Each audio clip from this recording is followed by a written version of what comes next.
this live where for some technical reasons we got disconnected. This is part 2 of the video. You want to watch part 1? I'll link it somewhere here. Okay, Eric, let's continue. You were talking about the move from Kenya, how you transitioned from Kenya to Lithuania. So maybe we can pick up from there. You had mentioned you were doing things concurrently. You wanted a country that would offer you both an opportunity to study as well as to work, right? Yes, and live as well. Yes, so we can pick it up from there. Sorry guys about that. All right, so I went into the internet. I looked for different countries. Of course, there were big countries like the US, Canada, there was Australia and Germany and different countries. All of these countries had opportunities. There's no country that does not have opportunity, but the difference is usually the cost. The cost of relocation, the cost of studies, the cost of living, and all these other factors. So how I settled, for Lithuania, I came across a small, country in the Baltics, but that was inside the European Union. That had these beautiful programs for, my interest in supply chain. But now it was instead of giving students a visa, they were giving students temporary residence permits. Oh. Yeah, so there was no visa. So the school fees was affordable. The country is very developed. It is inside the European Union. It is inside the, Schengen. So you're able to have access to over 20 other countries, visa free, that you can move around. And then, the school is affordable and there were opportunities. The country coincidentally was looking for immigrants. So this is 2022, right? Yeah, this is 2022. Yeah, so I started gathering information about this country. Where is it on the map in Europe? What is the weather? What are the opportunities and the people, and which companies operate there? And do they have opportunities for my, career, and even the school? How long is the master's program? How much is it? All that. So it was very important for me to have this information side by side, for country by country, just to compare and see which one I could afford and which one I could enjoy, because moving to a new country is not about the opportunities. And that's why I added the word live. Yes, you can study, you can work, but can you live? There are countries with very bad weather. I mean, like here it's cold, sometimes in winter -32, -40, but there are countries that are maybe colder, other countries are warmer. We have countries in Asia that, like Dubai, have 50 plus degrees Celsius. It's very hot. So by living, you need to look at yourself and your health and what you can accommodate, and just move to a country that you can live. You can live there. Yeah, so I landed on Lithuania, and now I started the long process of gathering information and, just detailing the timelines and the requirements and everything. Even as I was working, I planted, I had that idea in my mind that my end goal is to exit Kenyan employment, move, to a better country to study, to work, and to live. I didn't want to miss any of those, because sometimes you can take a break and it sets you back financially when you're studying, because you may not get a scholarship. So for me, I was not fortunate to get a scholarship. So I said, okay, fine, let's do this. I'll pay for myself. Yeah, I'll invest in myself. Yeah. So I'm curious, you had mentioned that Lithuania wasn't giving a visa, it was giving a temporary residence instead. So maybe you can talk more about what that means and what the implications were for you. And also you can mention about, I know one of the things that why people don't like to move on study visa is because of the high cost of education. So maybe you can also touch on how much did it cost to study? How much do they require a bank statement? What are the requirements and all that? Okay. Yeah, so for Lithuania it was very easy. The information is readily available. So I detailed the requirements. Of course, you need to applications in Europe open at specific intervals or times of the year. So I needed to know when the applications open, just keeping track of those dates. What were the requirements? What needed to be done? What when was the school opening? How much was it? I needed to detail down. Like for my master's course, it cost me €4,294 for 1 year. So because it's 1.5 year course, it's about €6,000. Mm-hmm. So because I did not have money, Mm-hmm. I mean all of it at once. Yeah, I needed to look for a job while here to pay for my school and still have enough left for my subsistence, like housing and food and paying other bills, because Europe is quite high on huge on bills. So I look at the requirements. There was the school admission, of course, and for you to get admission, you need to apply and you need to pay school fees and meet the school's requirements. So I met all that. I had now my letter, and then now they have an immigration system called Migris. That now once you have your admission, you move to Migris and now start the long government process of moving here or applying for temporary residence permit. That is And before now, you get your visa. Yes. So as long as you have the admission letter for the school, you can now go to the Migris. Yes, when you have the admission letter for the school, they give you a unique number.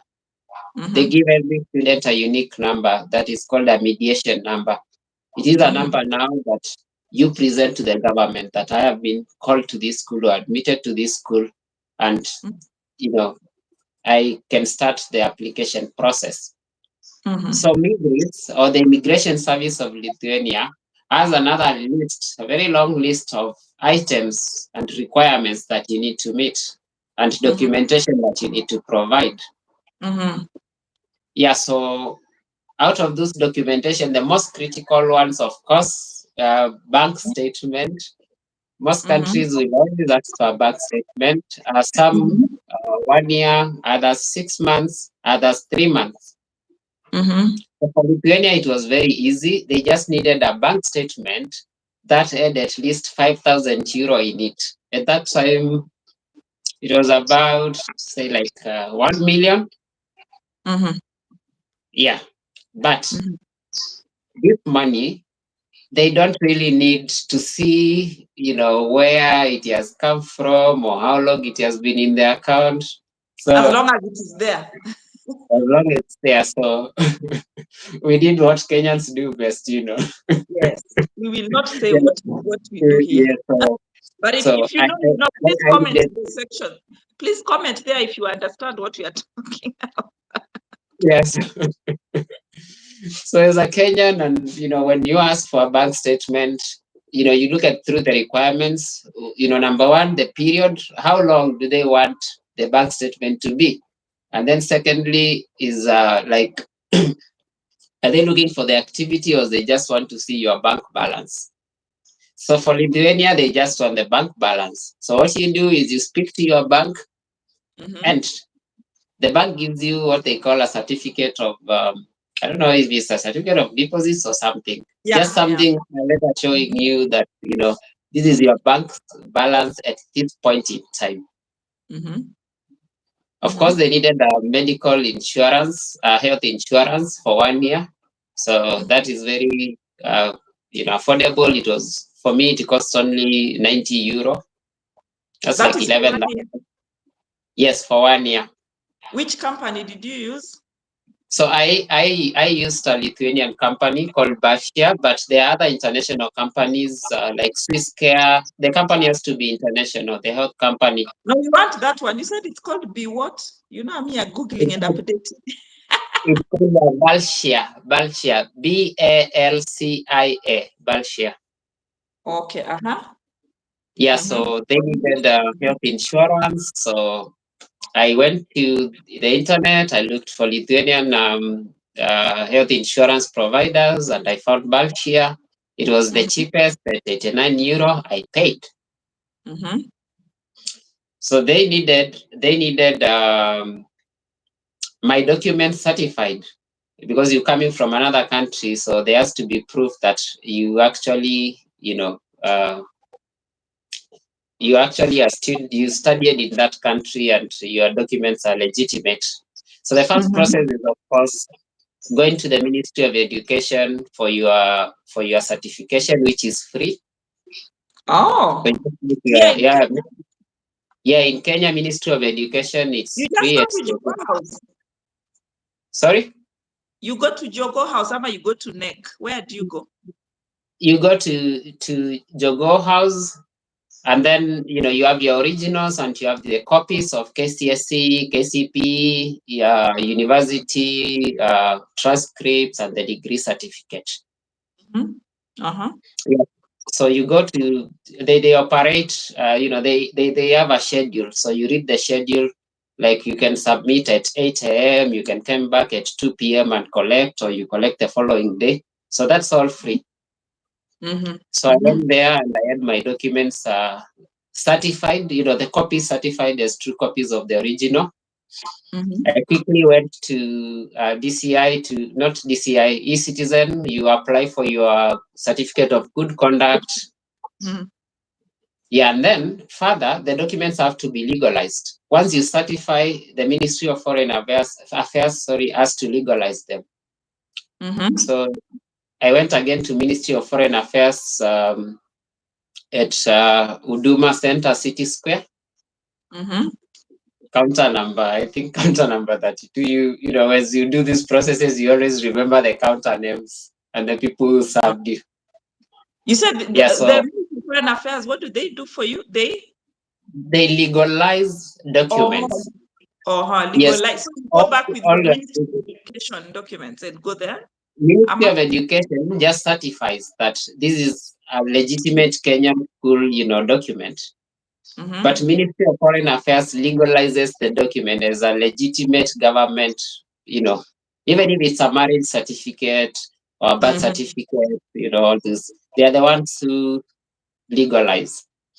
So you take them there, including the certificate of good conduct. You pay 100 shillings per copy. So it's about 1,000 shillings and you are done. And they also have schedules. Like you can only drop the documents 3 days in a week, and they have listed the days of the week there and the times when you can collect or drop. So you need to really know how they work, including the Ministry of Education, so that you just don't go to town and that day they are not operating. Yeah, so Ministry of Education, Jogo House, it is free. Ministry of Foreign Affairs at Huduma Center, City Square, you pay 100 shillings per copy. So guys, the same process, if you're in another country, just go to your Ministry of Education or Foreign Affairs. I'm sure it applies, yeah? Yes, it applies, that way. But again, for Lithuania, it was different. And for different countries, they have different requirements. So they say that if you are... Let's say I want to go to Lithuania, but I'm a Uganda. Yes, or you are Uganda, or yeah. Yeah, so when during my application, the school had said that the government here requires something they call double legalization. So if your documents are certified in your home country and legalized there, when you arrive here, you need to further legalize. Yeah, so it was a process, like you have legalized in the country, and then when you arrive here, of course, you have to. But we'll speak that once we speak about arrival. So I put together, the different documentation, and I started the online application for the Lithuanian immigration system, and they sometimes they'll request for accommodation, proof of accommodation. So because I did not have a proof of accommodation, I wrote to the school and they issued me a letter saying that this is our student and we will accommodate them in our hostel. It's important for you to just plan on where you will sleep once you arrive, where you'll be living. And you have, of course, to declare. So there's a lot of declarations to do when you come here, like once you arrive. So the process was very smooth. It is a long process, but very smooth because it's a step-by-step process. And then one thing we listeners need to understand, Lithuania has very few embassies across the world. Very few. So they do not have an embassy in Kenya. In Africa, they have embassies in 2 countries, in South Africa and in Egypt. And actually the Egypt one was closed for Kenyans. So it's only South Africa, which is way down.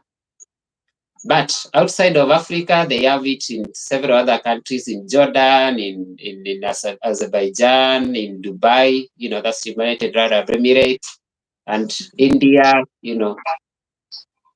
Hong Kong, and different countries. So I chose Dubai because Dubai was between Lithuania and Kenya.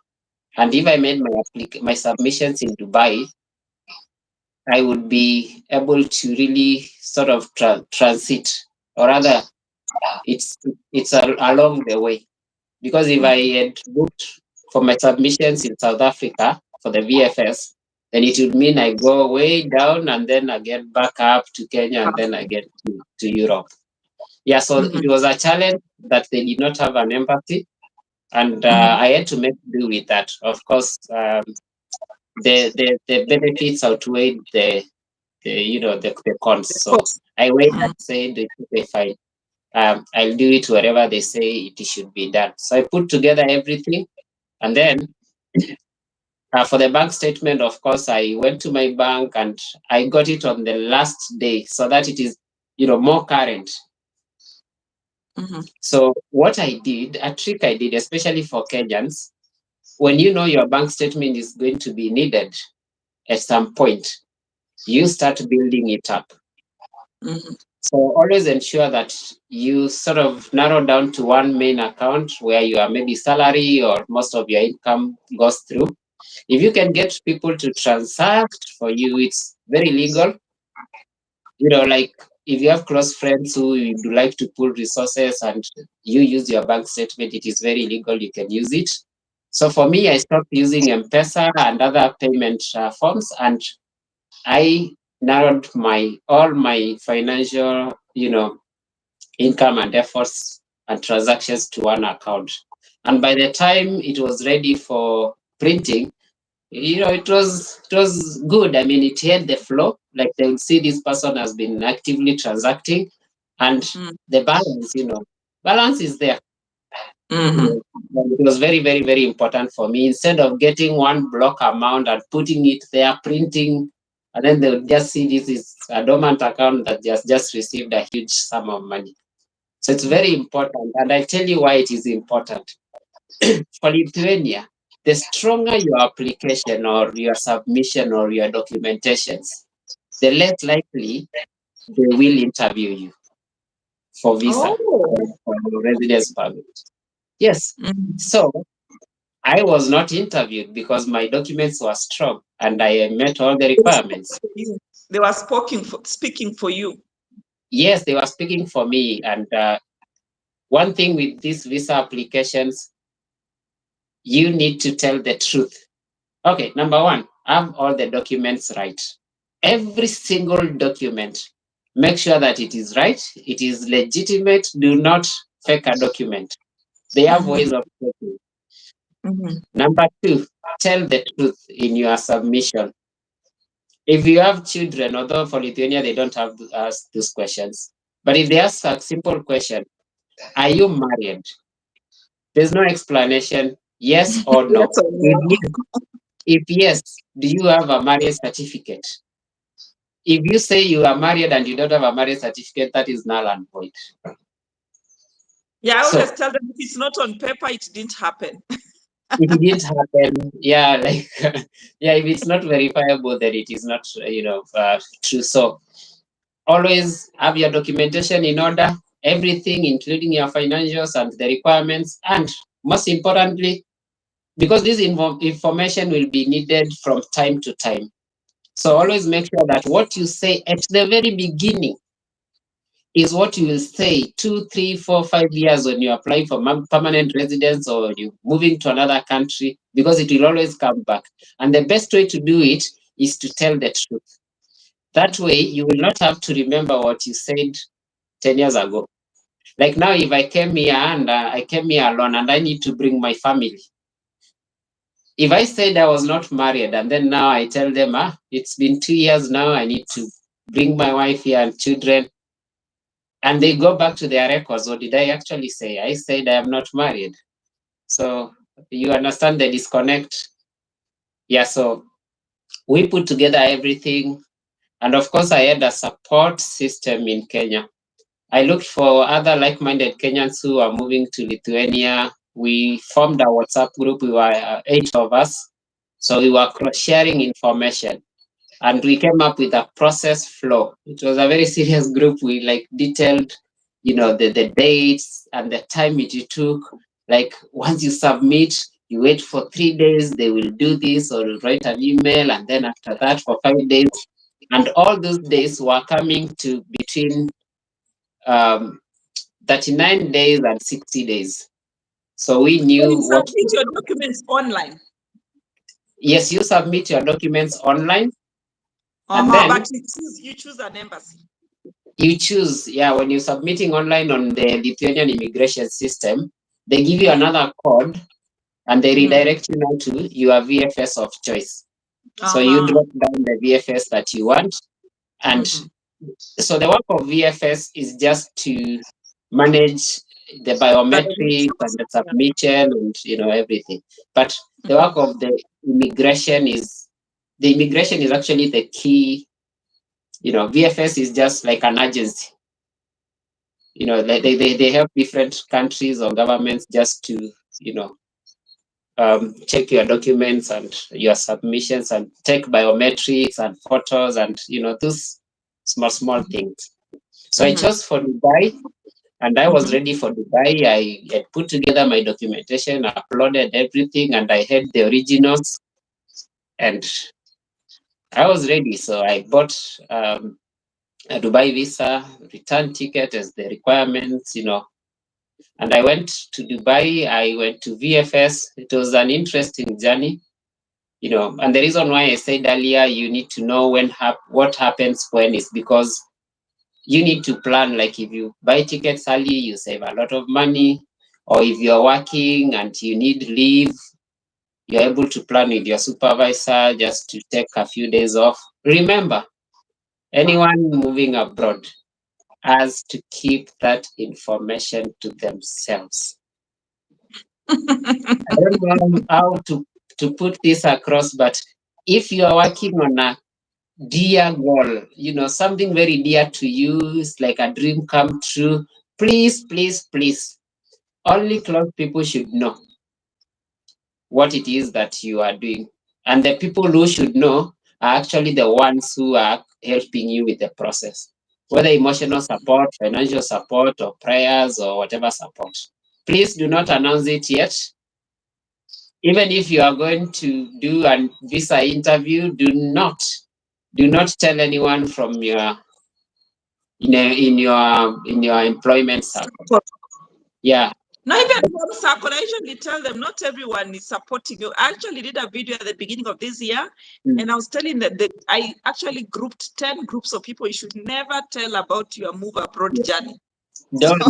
I'm glad you mentioned it. When you tell that person, it will. There are people when you tell things they never happen. I don't want to be spiritual, but just keep it No, to it's yourself true. and to the people around you. And even if you are going for VFS, like for me, even my boss did not know where I was going or what I was going to do or what it is I was chasing up until the last minute when everything was approved. So I just told them that I need to take a few days off to attend to a personal emergency. Just that. Don't tell them that, oh, I'll be unavailable on phone and you can reach me on WhatsApp, or you are busy posting on social media like JKIA, international departures, and everywhere. No, my friend, should you not get that visa, you'll have a lot of explaining to do. And as you know, the higher the expectation, the higher the disappointment. So please just keep it under wraps. And if possible, just between you and your very close circle. Of course, your circle, we assume, are people who are supporting you one way or the other. So I just kept quiet. I bought the tickets quietly.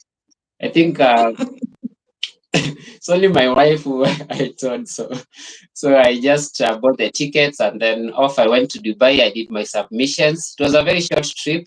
When you are chasing the dream, there's no time for holiday. Please, you have to save as much money as possible.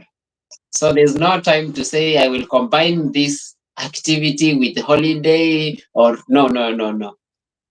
If you say I am going to town to Ministry of Education, there's even no time to eat chips along the way or to talk to strangers. Just go do what you're supposed to do and move forward with the different steps. I'm not discouraging anyone to enjoy the process, but for me that really worked.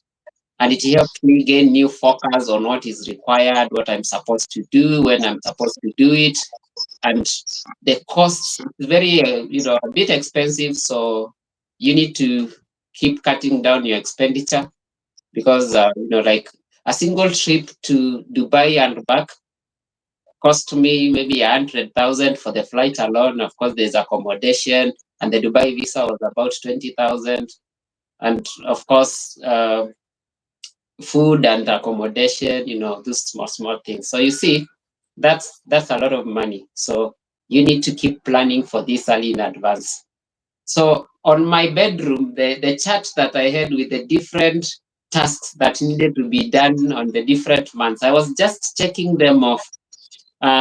This week, this month, I need to legalize, I need to certify, I need good conduct. Have I applied for this? Tick, tick, tick. And then I would move forward. Do I need to put aside money? Yes. How much have I put? Sometimes you may not meet all the goals, but it helps you track. Maybe even a notebook on what, just a small notebook on what needs to be done. It's very important. Don't don't don't put everything in your head because you may forget an important step. Yeah, so always just put down a small note, short notes on what needs to be done. So when I went there now, I started the countdown on what needed to be done. Remember, at this point, I do not have a job in Lithuania because Lithuania, unless for skilled jobs, you need to. It's usually a long process to get a job while you are still in your home country because companies need to pay for your work visa, they need to pay for your relocation and all other. And I know that there's a complex, complexity to it. So I will not touch on that. I'll focus more on school and how to get a job after you arrive. So for me, at this point in time, I only have the admission, I do not have the job. So I went there, they checked my documents, they took my fingerprints in Dubai, a few questions here and there, and I came back. So that is VFS, yeah? Yeah, VFS. So the next step would have been them inviting me for an interview, the visa interview. But because my documentation was strong, and it's there are very few Kenyans here, so they've not had any challenges with Kenyans. So I think they have faith in the Kenyan system. So they did not interview me, which was a very good thing because we skipped a step and we shortened the waiting period. So of course, the immigration system keeps track of the changes. Like you can see, it has changed to submitted and then accepted, meaning your documents have been verified to be okay. And then in progress, you can see all those changes as the days get by. Remember, you are still working or doing what you need to be doing at that time. You are just praying that the outcome is positive. Up until now, the system changes to you receive an email saying you that on this day a decision has been made by Lithuanian immigration system to grant you a temporary resident permit in the Republic of Lithuania. Of course, that is one of the happiest moments. It's like what they call the slip for the American embassy. Yeah, when they grant you a visa. So then, until then, you have not made major preparations. It is only until you receive that email that it has been accepted or granted that you kickstart the other processes. You can comfortably resign from your employer. You give them their 30 days of notice if you are working. You can now inform the people that were supporting you that a decision has been made, because you'll always need them, especially financially or emotionally, or So I made the necessary announcements to my support system, and I went to the employer. At that point, I have still not told the employer that I am leaving the country. I've just told them that I am resigning. So there was the back and forth, and they actually promoted me during that time. I think they thought I'm leaving because of salary. So I took the promotion. I told them, okay, fine, bring it on. I'm ready to do it. But I'm still going. But I'm still going. Yes, in my mind, I knew I would still go, because at that point, when you set your mind to something, there's no going back, and you've invested on it financially, time wise, and everything, and you've told, of course, your circle that you are living, your small circle. So especially for your kids, there are people you are inspiring along the way because of your journey. So those are the people that make you keep going, like you don't want to disappoint them. So just like that, I got a temporary resident permit, and I was ready to relocate. So I started. So I'm curious. Yeah. Yes. Sorry, I'm a little curious. Let me take you a little back.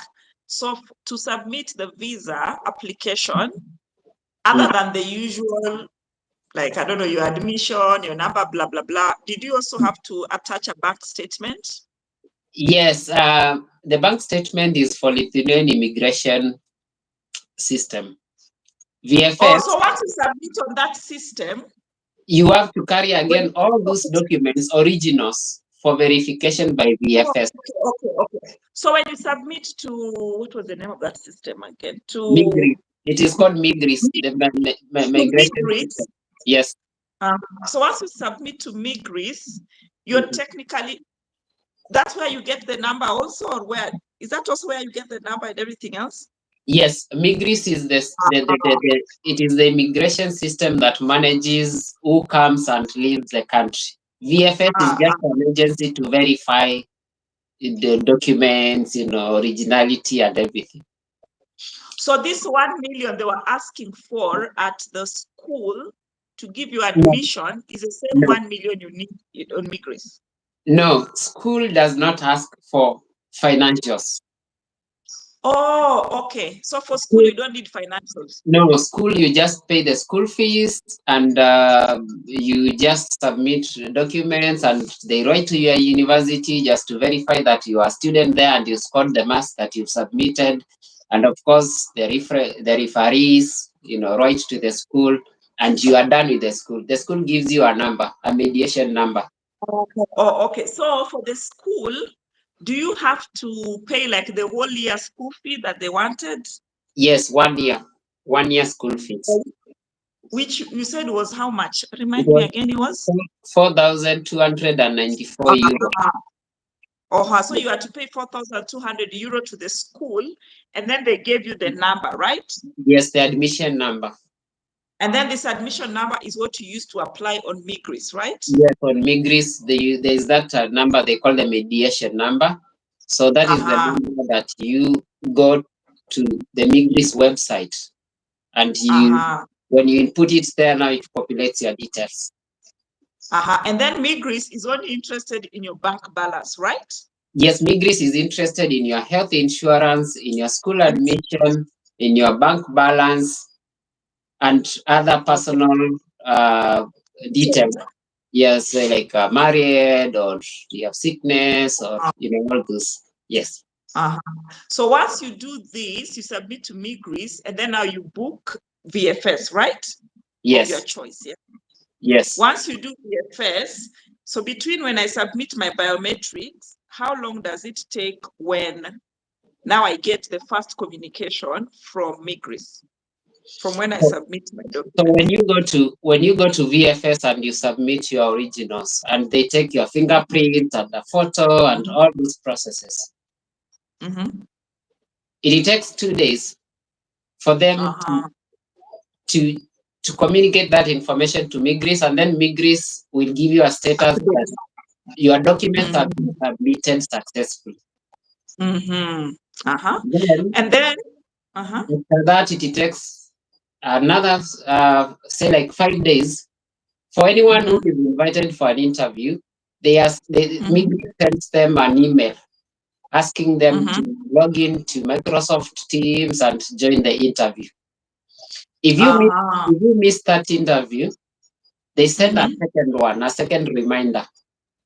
If you miss the second reminder, they pull down your application. Oh, so this interview is the one you are saying you are fortunate you escaped. Yes, as well as most it's not a physical interview, it's an online interview. It's an online interview, yes, on Zoom, on Microsoft Teams. Okay. So if they have questions, that's when they will call you for interview, right? Yes. And we need to be careful with this information, because if you fail Migris twice, if they pull down your application twice or reject, then they suspend you for 4 months. So remember, your school is joining in September, and by the time you are done with school, it's already in July. So you are trying to hurry up the process with Migris. You cannot afford to have a rejection at that time. That's why you need to have everything right, and you cannot you cannot miss these emails. But if they don't send you an email and the status changes to accepted, then that is okay. So when you finish now, go ahead. Sorry, just to take you back, if they send you an email with the interview is just, it is not really like what happens in the US or in the UK or in Canada. No, this is a very simple interview, just to ask you about your motivation, like why do you want to come to Lithuania, why this school, why this time, or what are your skills that endear you to this country, why do you like this country, just basic, just general basic motivational questions. Yes. So does that mean also that in your application on Migris, there's a place where you write like a statement of purpose, or what? No. So then how do they, so like when they don't interview you, so so it means only when they kind of doubt you is when they will ask you for the motivation. But if they can see what you're doing and what you've been doing before, there's like alignment. Yes. So then you are very right. You are very right. This interview is just to strengthen the admission process. Yeah, the interview is just for the government to try and understand the candidate more, because it was not as clear in the application. Maybe you are not sponsoring yourself, and maybe you are using a sponsor and you've attached their bank statement and their letter from the lawyer just confirming that they are sponsoring you. Just certain cases where they need more information is when they ask for the interview. So I'm curious. Yes. Like in your group, you said you were 9 of you. So are there anybody in your group that was asked for interview? It was just, I think, 1 or 2, but the rest we were not asked for interviews because we used our bank statements. There are 2 ways of it. You can use a sponsor or you can use your bank statement. So a new sponsor, it has to be an immediate family member,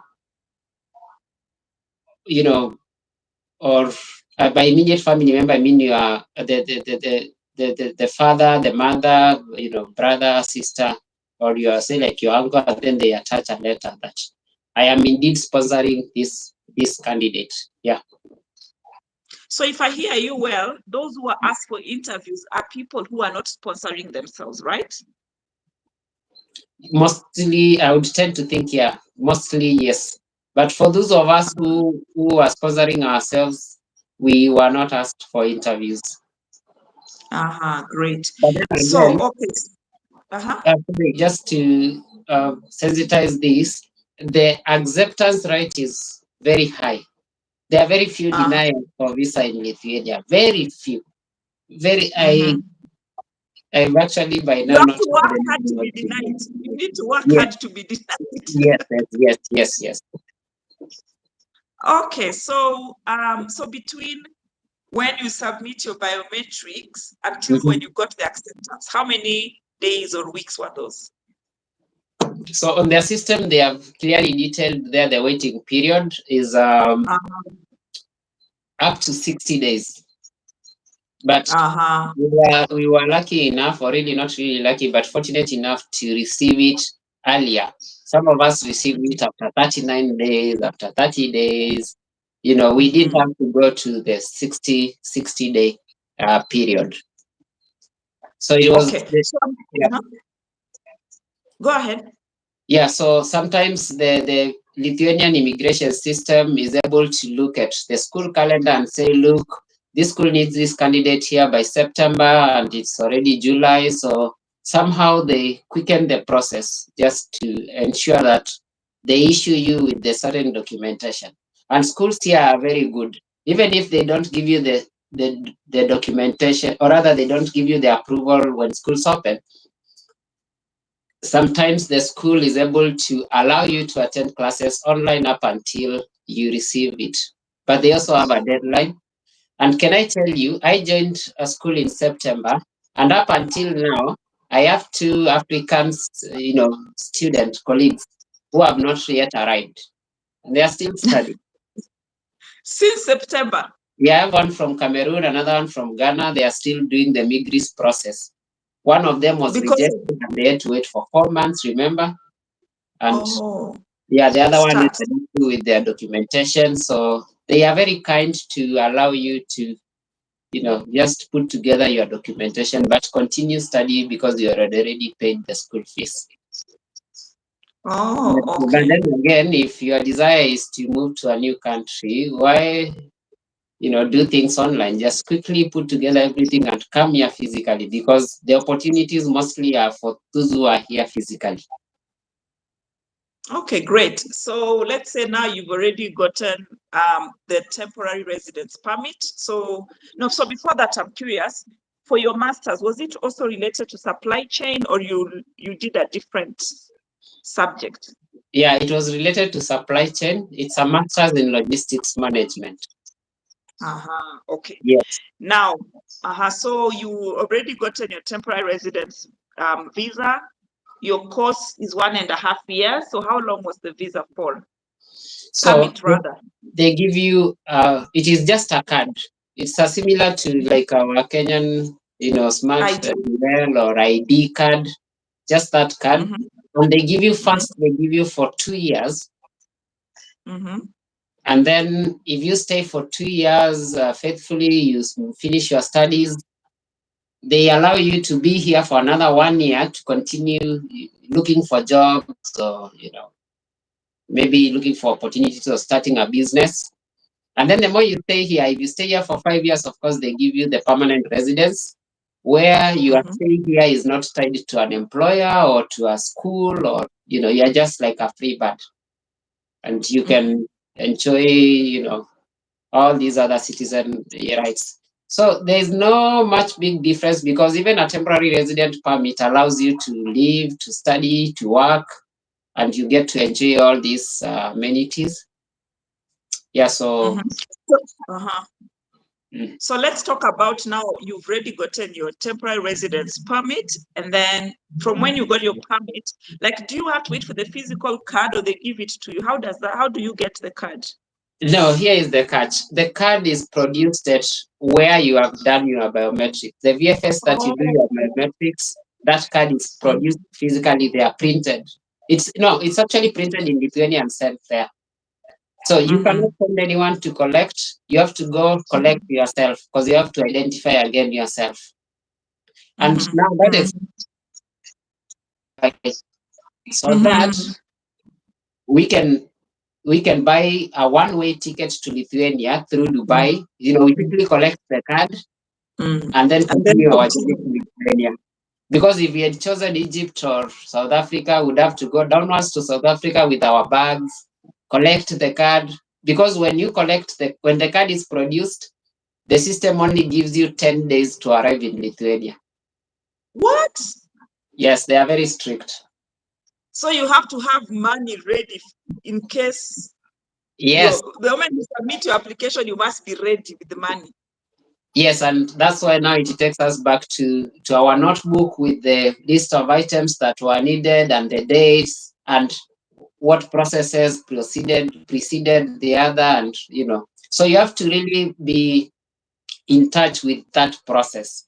You have to know this kind of information often so that by now I should have this, or I should have done this, or I should have resigned, or I should have bought a ticket, or I should have communicated to this person. So it's very important just to keep track of your activities for the project. I don't know if to call it project, for the move, Yeah. Okay, so 10 days, arrive in Lithuania. What happens? So you have your residence card. Is it like tied to education, or is it just a card that allows you to do whatever? It is a card tied to education. It's a student. They've indicated there that you are a student. You're moving here as a student. But remember, as I said in the beginning, it doesn't matter what brought you here. What matters is that you can work full time, and that is what we wanted. So it allows you to work full time. Full time, you can hold an office job. My job is actually the same as the one I had back home. I'm doing the same thing, but now getting paid better and with better benefits and a better environment. It's an improvement. And still now I can kill 2 or 3 birds with one stone. I can study, I can work, and I can actually move.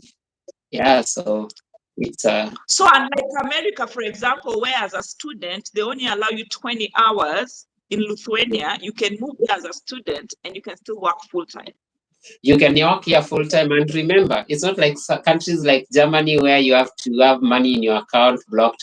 The bank statement, the moment they issue you with the visa, no one comes to your bank again to check if there's money. Yeah, so it's very important to understand that yes, you need the money for your upkeep here before you get your job, but really there's no blocked account where you have to show them on arrival that I've arrived and these are again my documents. No. So then can you say the moment you submit your application and you see there's a high chance of you getting the temporary permit, it just makes sense to start applying for jobs, right? Okay. Again, it is very difficult to apply for jobs before you arrive, even if you have the temporary resident, because you need a Lithuanian bank account and you need a Lithuanian telephone number. Those 2 things are actually the very first things you do when you land. Okay, then let me send it back to you. Now tell us from Dubai, you have picked your work permit. Now continue. So now, and it's something that I skipped in the process. In your list of things that you need to do, you have to have another list for arrival. Like what do you need to shop for? What do you need to carry? How is the weather like? How are the people like? Where will I sleep? Where will I eat? What's the kind of food that is there? Is there anyone to receive me?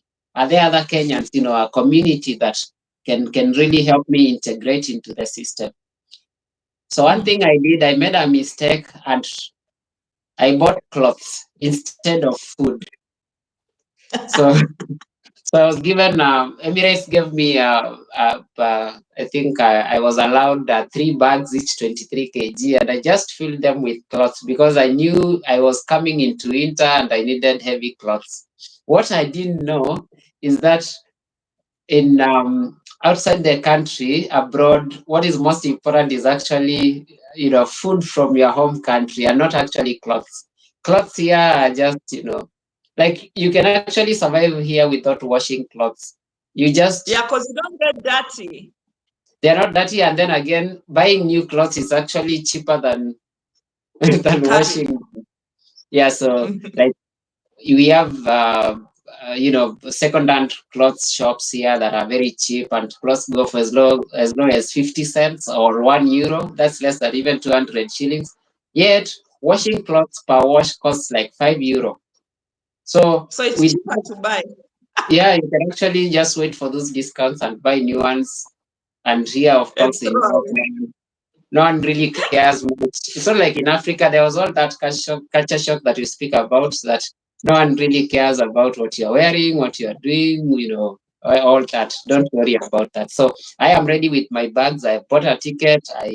I've gone to Dubai. I've collected, and I have not bought food. This. I just said I think 2 packets of unga and some Royco cubes and just small things. I didn't know how important they were until I arrived. So I have notified my Kenyans who are here that I am on my way. So I arrived, but I left Kenya in when it was a bit hot. So I went to Dubai. It was even hotter. It was, I think, around 50 degrees Celsius. Then when I arrived, it was in the heat of winter. Like when winter was peaking. So out of the plane, and it was all cold, and there were all these people. I had not studied the culture that people here don't talk. I thought it was in like Nairobi where you can ask for directions or you can greet people and tell them a few stories about your journey. But here in Lithuania, people do not talk. No one talks. They don't even talk to each other. So now I have landed with 3 bags. I I do not have. I only have WhatsApp. The beauty of it is because there's Wi-Fi, and my Kenyan guide had told me what to do, what tickets to buy for the bus or for the taxi. Bolt. There's no Uber, but there's Bolt. So I was speaking to the people in the airport, and they were just passing me. Like, excuse me. Where are the taxis? And no one is. Until now, I said, okay, fine. I am on my own. So out to the winter, and I had to add layers and layers of clothes. And I got a taxi now to my residence, and then my journey began here. So did you have to like book accommodation in advance, or your Kenyan people came through for you? No, for me, it was very difficult to get accommodation in the hostel. They are very competitive, and because of the delay of my canned production, I missed out on accommodation in the dormitory.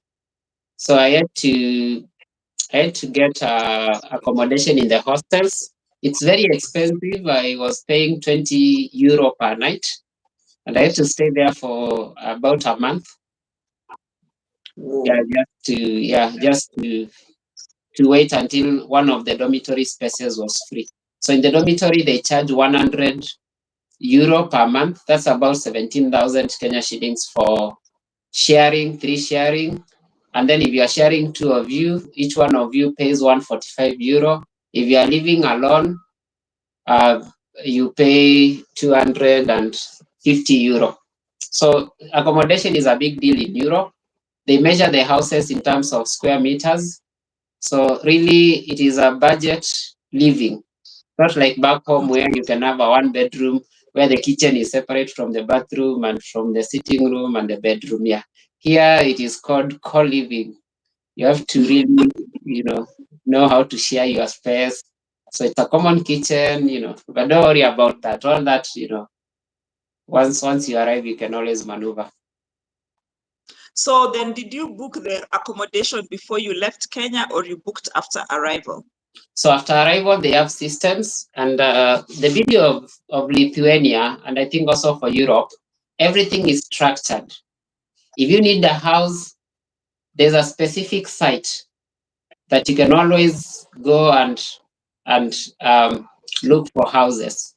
If you need the accommodation, even for the school, there's a specific site that you go there and you do your bookings. And one thing that is also very common here is the appointment system. When you want to open a bank account, you have to go online. If it is say like HSBC or Equity, you go to their website and book an appointment to open an account. You cannot walk in any bank and say, I'm a new customer, I would like to open an account with you. When you want to visit the hospital, if it's not an emergency, you have to go to the hospital's website and book an appointment. Say like a clinic, a checkup. You cannot walk in and say, this is Mpisha. I have money. Where's the doctor? They ask you, do you have an appointment today? Because it is structured in a way that the doctor knows who to see every day. In the bank, it is structured in a way that the bank staff know which customers to attend to that day. And even here, the immigration system, you cannot walk in and say, oh, I have arrived, here are my documents. You have to book an appointment. And they'll give you maybe a month later. Even when you want to see a lecturer, you have to book the appointment. They value time, and they have this transport system that you can check online. Like it's sort of I don't know to say an NTSA system. No, it's just a transport system for managing movement within the city. So I did not know all this until I arrived. So when I arrived now, my Kenyan counterpart told me that first two things to do is number one, to buy a Lithuanian mobile telephone, because remember my goal was to look for a job. So I needed a number that the employer can reach me. An employer will not call you with your home country number, WhatsApp or LinkedIn. No, they'll call you with a Lithuanian number. And you must have a Lithuanian address where you are staying. And then again, you must have a Lithuanian bank account number where the future employer will pay you. So you need like 4 items, and then you need to forget about the format of your CV in your home country, the 4-5 page CV, and have a 1-page or 2-page CV with the what they call the Europass, format, the Euro format. It is a very simple CV, yeah. So those 4 things are what immediately you arrive. Those are the first 4 to do things. Yeah. And is it so now you've arrived? So how long from when you arrived to when you get your first job? And what was that process like? Did you have, like, by being Kenyan, did it affect your ability to get jobs? Or take us through that process of applying. What are the challenges you met? Did it matter you were Kenyan? What made it easier for you to get a job? How many interviews did you have to do before you got the job? How many job applications did you have to do before you got your first job, and all that? So immediately you arrive, you have to make a choice on the jobs that you want. So there are very many jobs. Europe has unlimited jobs. Like literally, there will always be a job for everyone. They need anyone to do cleaning. They need anyone to do snow mowing. They need anyone to drive the buses or teach English or work in the banks or in the audit companies. There are all those jobs. So you have to be smart enough to know what you want. If really you believe that you deserve a job, say like just to get money, the minimum wage and help you get by, you can work in restaurants, in the bars, in the supermarkets to arrange items. Yeah. But for me, I was very careful because of my 10-year career that I built over time. I wanted to see how I can transfer my skills and knowledge gained from my home country to this new now system. So I had a conversation with God and I told God, I really don't want this kind of job. They are good, they are well paying, people make a lot of money, but I need an office job.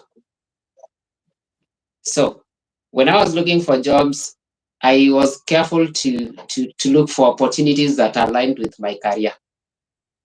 If you want these other jobs, you can get them even the following day. Like you can arrive today and tomorrow you are working because you already have the temporary resident permit.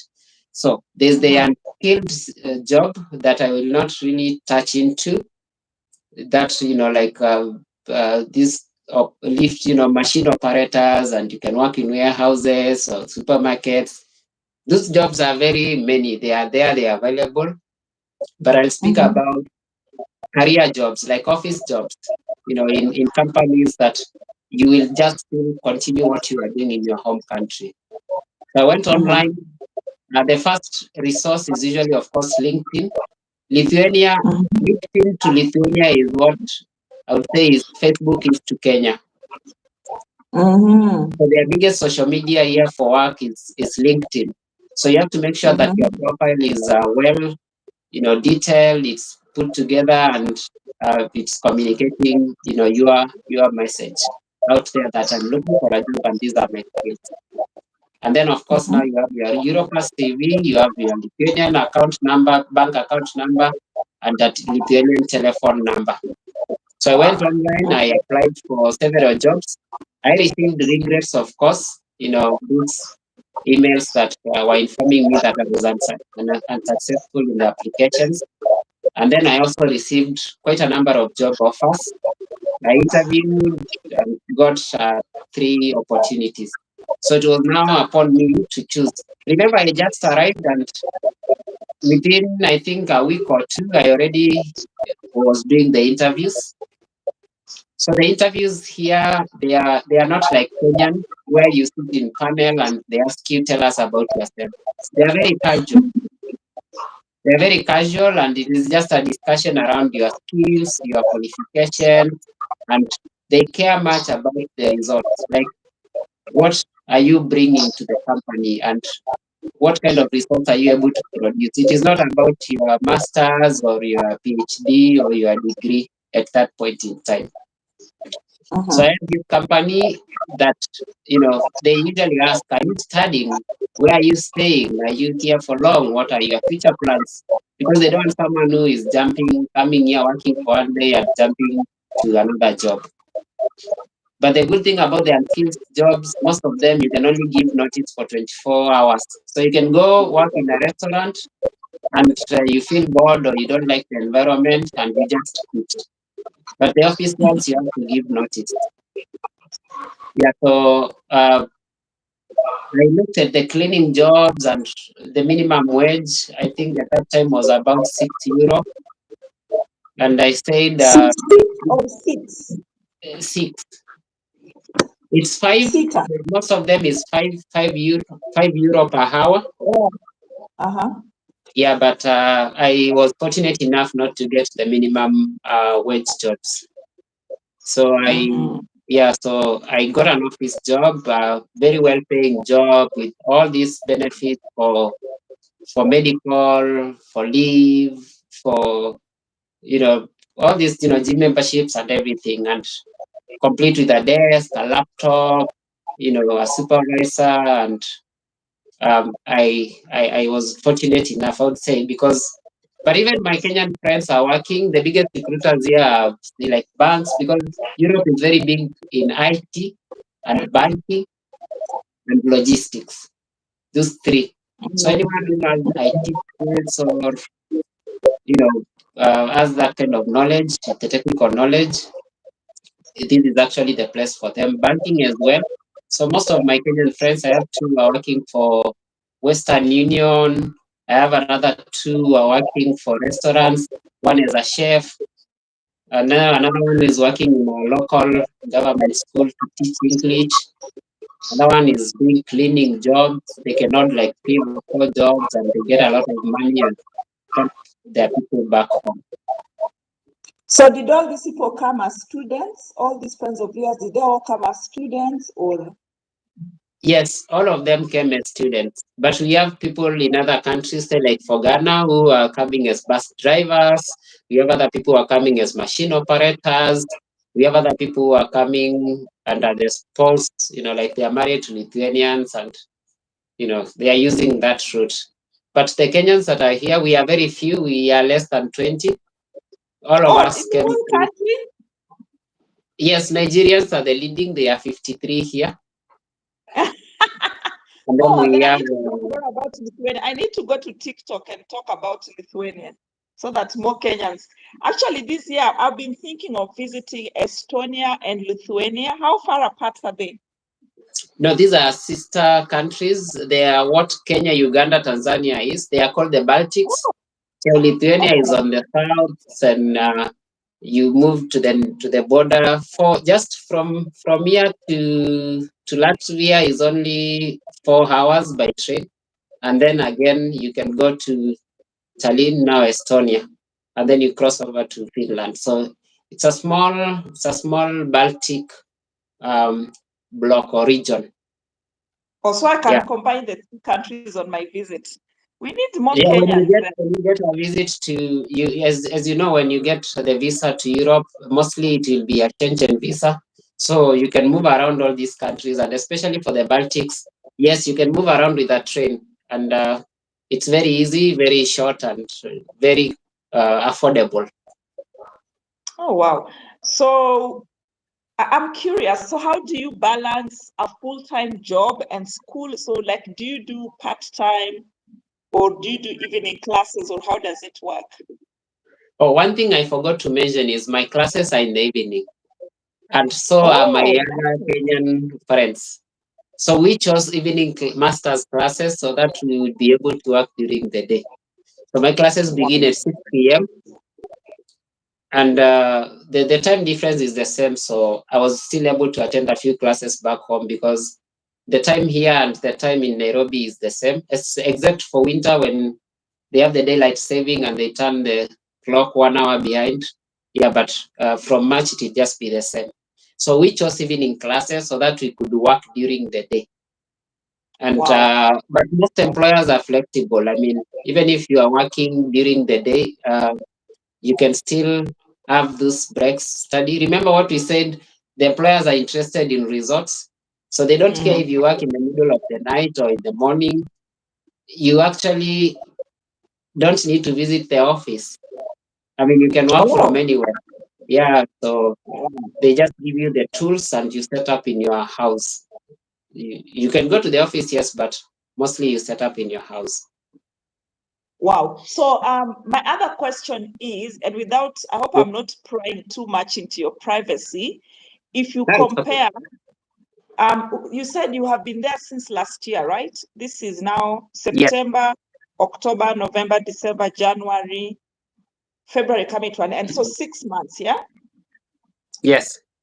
And I've been calculating how much money you have used. So you used like 200,000 for your ticket plus going to Dubai, right? So 100 the first time and then 100 to pick your passport.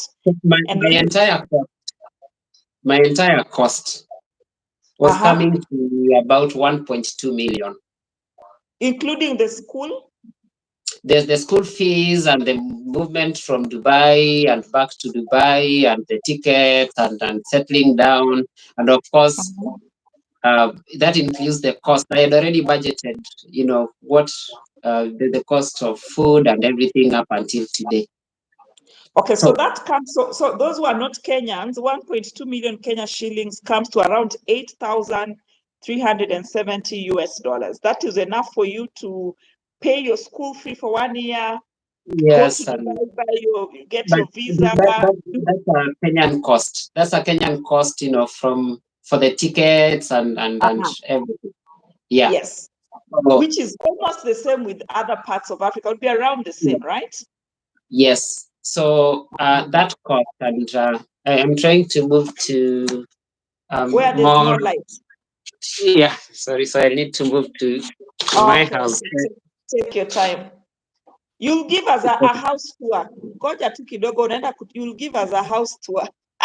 No, it's actually I am unable to go to the house at the moment because I have how would I say, I have someone in the house, and here we Privacy. respect privacy. Since I came here, I have not had a single phone ring, like a ringtone. They are very quiet people. Yeah, so Oh, okay. they don't have loud ringtones. They are not loud on phone, and they respect each other's space. So that's why I had to move out. But it's okay. So that cost, my cost that I have indicated, was for the travel, for the school fees, just all Mhm. those items. And I was very careful not to incur a lot of costs and not get a job enough to give me back my money within the period that I had set.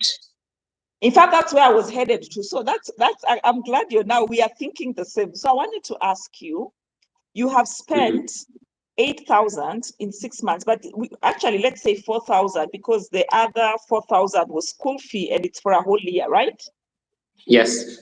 So let's say you spent around, actually it's less because 4,000 euro is about $3,000. So let's Yeah. say you've spent around, let's say 5,000 is the one for the 6 months. And then you Mm-hmm. went and got a job. So if you're doing a cost benefit analysis, would you say it was a worthwhile venture to incur this upfront cost vis-a-vis what you're getting now?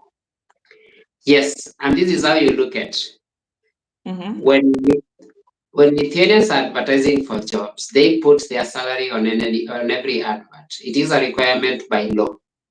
Mm-hmm. So before you apply for a job, you are able to see the salary there, the annual salary and the benefits. Mm-hmm. So you may want to be careful to take up jobs that will actually give you enough returns to pay your, say, like maybe you had taken a loan back home, or maybe you had to borrow some money, or you had eaten into your savings. Mm-hmm. So it was important for me to get a job with a good salary, and it's not really a good salary. Entry level jobs here pay a gross of about, say, 1,600, say like even 1,800 euro. Entry level, that is like someone who is fresh from college, or maybe Mm-hmm. you're coming from Africa and you don't have much experience. 1,800 euro gross. So that is a net after tax. Taxation here is very high at 40%. So that's about 1,100 euro. You convert to Kenyan shillings, I don't know how much that would be. Let me do it right now. 1,100 euro. Mhm. 1,100 euro to Kenya shilling. Mhm. It comes to 170, almost 171,000. Yes, that is what an entry level person gets. So now, which leads me to my other question. When you say entry level, so like in your case, you already had 10 years work experience in Kenya. So do Yes, they count that, or since you came from Africa, they will like start a clean slate for you? Does your past they, experience count? they count. And remember what you said Oh. about producing results. So I have 10 years experience, and I am Mm-hmm. able to produce results. So this is my, because they give a range of how much you, I don't know how to put it. Like, with the salary is a range, and you're able to negotiate within that range. Like, for this job, we are Uh-huh. paying between entry level, they would say between 1,600 euro and 2,200 euro. Then supervisor, they would say between 2,200 euro and 2,700 euro. Then a manager, like that. So you can negotiate, okay, I think I'm worth 2,700 because I bring Yes, 10 years experience. I am worth 2,700 euro because I am a previous manager, or I'm a previous supervisor, or I have knowledge in this, and I'm able to give you these results. And they are very open people. They'll tell you yes or no. But anything Mm-hmm. within that range, you'll be able to get it. So now what I do here, Mm-hmm. I got a position, and remember, Lithuanians are not English speaking people. They do speak English, yes, but just the younger generation. The older generation speaks more of Russian because they were colonized by Russia, and a lot of German, Mm-hmm. sorry. Yeah, Mm-hmm. so I don't know. Can you see me? I've moved to my room. Yeah, yeah, we can see Okay. you. All right. So I needed to have German skills for my job. But Mm-hmm. now most employers are very kind, and they say it's okay, fine, even if you cannot speak Russian, even if you cannot speak German, even if you cannot speak Ukrainian, it is fine.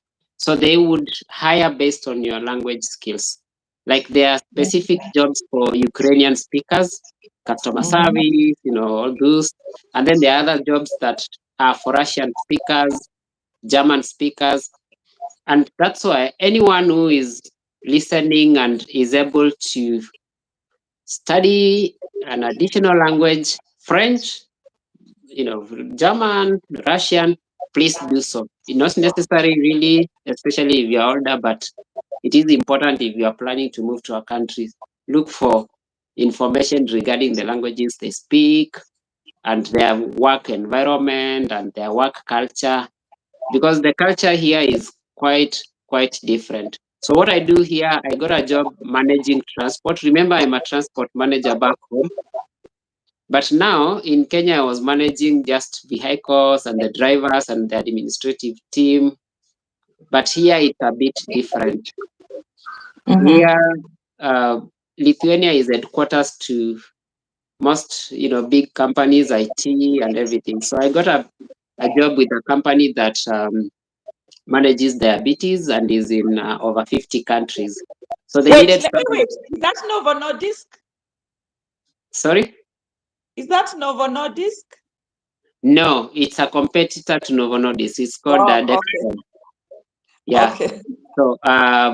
So they needed someone to manage their fleet within the EMEA region, Europe, Middle East, and Asia.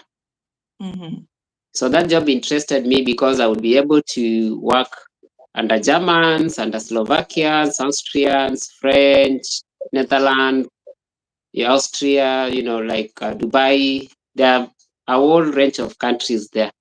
So, like I said, I've already spent 1 million. How do I pay it back? So you need to get a job that offers you all that. And even if you are not able to pay immediately, like of a certain period of time you can pay. Remember, you also want to live. So you need to pay for your rent, you need to buy food and everything. So I was fortunate enough, maybe within the shortest time possible, to get that. Most of my friends, others who have, Kenyans who have, say, like finance backgrounds, like I said, one is working for Western Union, and these are very good jobs. If I'm telling you, it is nothing close to what we have back at home. Really? The offices have, they are very modern offices. Some have gym, equipped kitchens, sometimes free food, fruits, and all these other benefits. So they are not jobs like, back home, the conditions really and the salaries are a bit low. Here, it's quite high, and you're able to give out more in terms of results. You're able to produce more. So they are very good jobs for anyone who is looking to moving here. And it's not only for Lithuania, for Europe. But I said there are two types of jobs. There's the non-skilled jobs, like the restaurant jobs, the waitress jobs, cleaning and security and trash collection. Yes, but there's another element of the corporate that you can actually explore if you are skilled. So even if you have used 1 million or more, it is indeed true that within the shortest time possible, you can pay it back and now continue your process, of saving. Remember, you cannot do it all in a day or in a month. It will take time, of course, but eventually you are able to pay back. You're able to pay back. Yeah. So. But like in your case, in 6 months, you've been able to recoup back all your money, yeah? Yes, I would say yes. And also, you've already paid school fees upfront, so you don't have to worry about that. So school fees was paid upfront, and remember, if even if you're not able to get an office job immediately, you'll be surprised that some of my Kenyan colleagues who are here are earning actually more than us, because they're able to work for more hours. I mean, wamejituma. I don't know the word to Oh. use, but I would say I may not be that kind of a person who can hold 4 or 5 jobs. But I have one who Mhm. has a shift as a chef in the restaurant. She works there. She gets say like 1,200 euro net in a month. And then she rushes to another office to do cleaning. She does cleaning for 3 hours. She gets 400 Mhm. euro every month net. You see, that's 1,600. She has Yeah. another job. She has another job yet for cleaning where she cleans twice in a week. She gets another. And then they have another and another. So they're able to program their day that they can only sleep for a few hours. For me, Oh. I get enough sleep because office jobs here don't start at 8, they start at 9. Oh yeah. Yeah, so we work for fewer hours and I'm able to, I love rest, so I'm able to rest. But my Kenyan colleague is able to do all those jobs and only sleep for say like 3 or 4 hours every day, and they What? gain a lot of money. Yeah, she's a lady and she's a lot that she's taking care of back home, so she actually needs that, and she's She earning a needs the lot of money. money. She's been able to build a house back home. She's able What? to educate her siblings and take care I of need to interview that lady. I need to come to Lithuania and interview that lady. yeah, but she's a busy lady. You cannot meet her because like today after church she went for another job. So Oh. we need maybe to yeah. So there are those who actually are stepping out of their way just to do all these jobs. I was reading an article about Ghanaians coming here as bus drivers and they're actually enjoying. I have Nigerian friends who are working, trash collection, and they're getting all these nice jobs. Some night shifts, there are jobs. I would say we cannot finish the jobs here. Do they also come on work visa, like the bus drivers? Have they come on work visa? Yeah, for those skilled jobs Sorry, like on driver, education. I meant on education visa, or what visa do they come with no, to? no, for those who are coming as those technical skills that do not require education but sort of certification, so like bus drivers or machine operators, they come here on a visa. Okay, they apply when they are in their home country. They Mm-hmm. get the invitation, like the employer prepares those letters and everything, and then when they arrive here Mm-hmm. they have to get the work permit before their visa expires. And then there's a So they come training. on a visit visa, and then Yes, they apply for the work permit. yes. So Uh-huh. it depends. Most Kenyans who are here for study.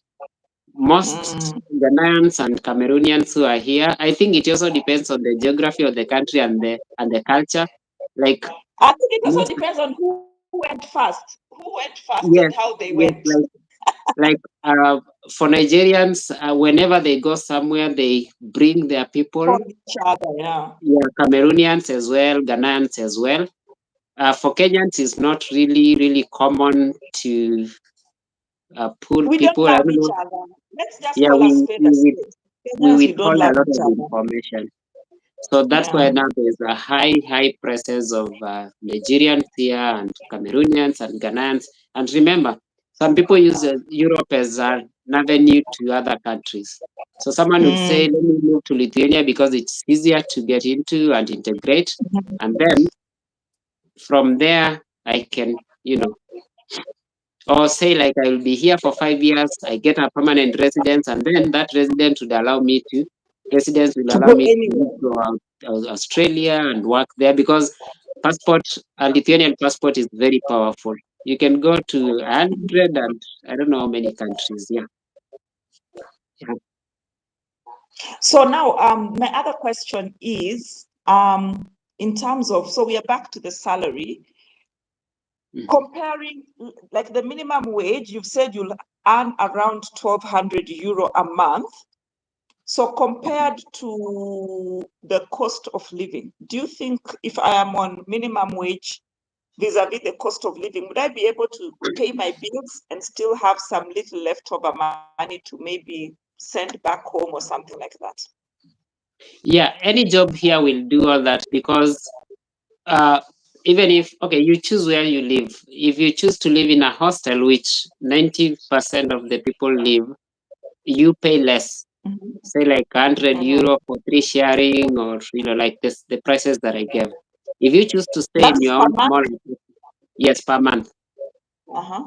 If you choose to stay in an apartment where you want privacy and it's a small, not really even a one bedroom, a studio apartment, that will cost you about 350. Then you add, of course, the bills. Remember, you have to pay for power, electricity, you have to pay for gas, you have to pay for room heating, all those.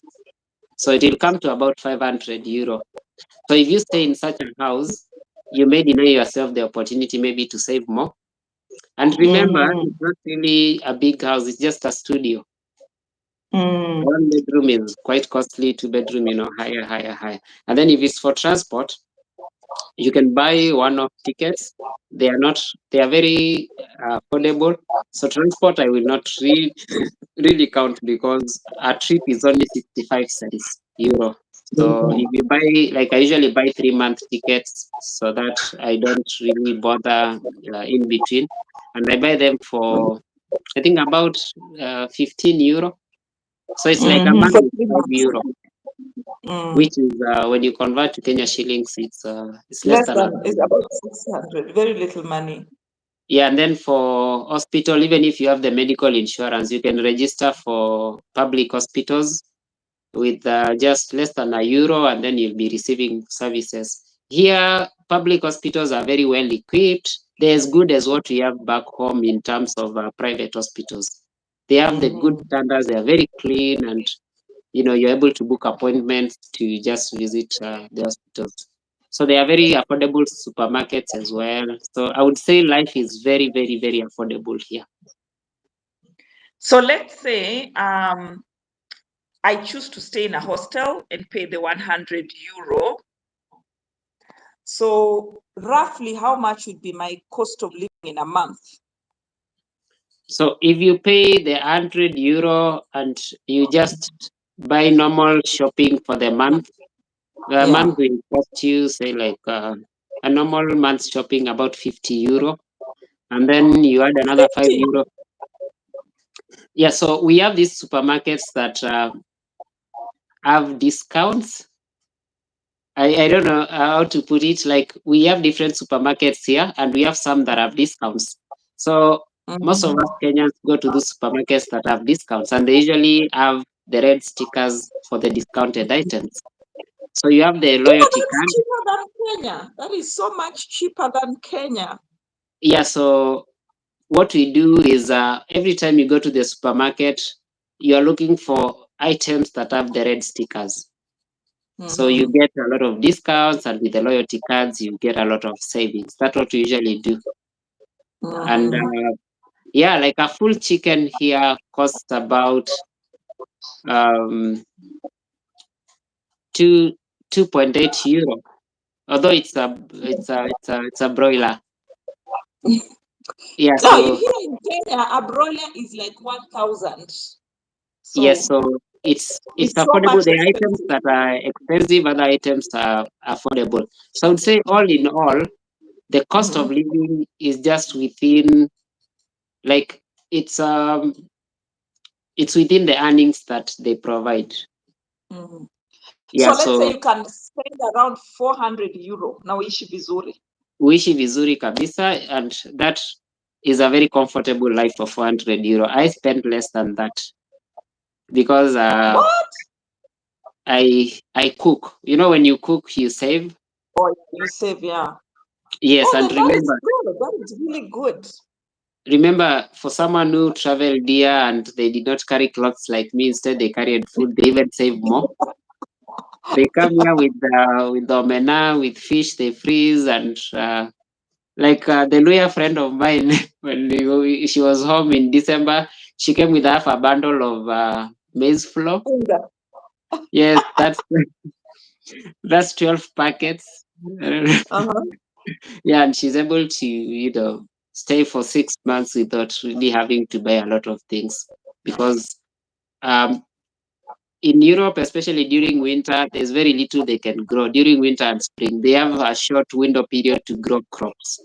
And that's why food is very expensive, and they have to rely on greenhouses. It's not like Africa where the climate is tropical and they can grow food throughout the year, season after season. Yeah. Okay, now we are almost closing. So I want to understand, you talked about when you apply for the student, to come as a student, they gave you a temporary residence permit Yes. for 2 years, right? Yes. So once that's another 1 year, you can look around for a job. And then what happens after the 1 year? After now that's like 3 years, yeah? So what happens after the third year?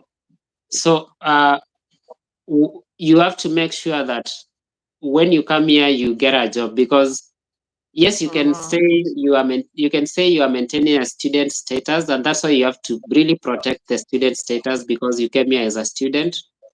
They call them academic debts. You have to pay your academic debts by attending classes and passing the exams, which are very easy. I've not seen anyone fail, because most of the time, and even the exams are multiple choice questions, so it's not really hard. And then when you are done with student status, you have to make sure that within 1 year you get a job. Yes. So remember, you are buying time to complete your 5-year period and apply for permanent That's where I was residence. headed, actually. That's where I was headed. Yeah, so mostly that is usually the end goal. And it is actually, it has worked for a friend of mine. There's a Nigerian friend of mine who does content about Lithuania, and she has this YouTube channel. I'm going to give you the link. She's called Kindness, and she has put together very beautiful pieces of information, and people can check out her videos and everything. So the goal is not really to come study and quickly rush back home, because you just still go back home to your problems. Yeah. So the goal is to step out and get these kind of statuses, like permanent residencies. Remember, you are not losing your Kenyan citizenship. You can still go back home anytime. You can vote. You are still a citizen of your home country. So the goal now, is, go ahead. just go ahead. Yeah, so I was saying, so now when you're working, like you, the way you came in as a student, but now you're working. So do they give you a separate permit, or you continue on the student, on the temporary permit? So you continue on the student status, because it preceded the work, and then when you graduate, the employer gives the migration department a number, a unique number. Remember the mediation number we spoke about? Yes. Yeah. And then now you change your status to now work permit, right?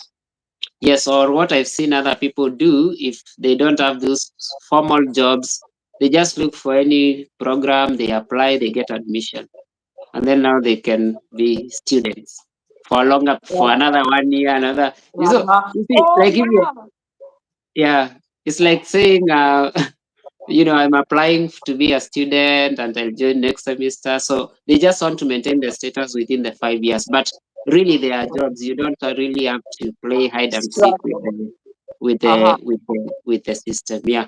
So they are jobs. And then just to mention, there's a program in Kenyatta University. There's a program called Erasmus program.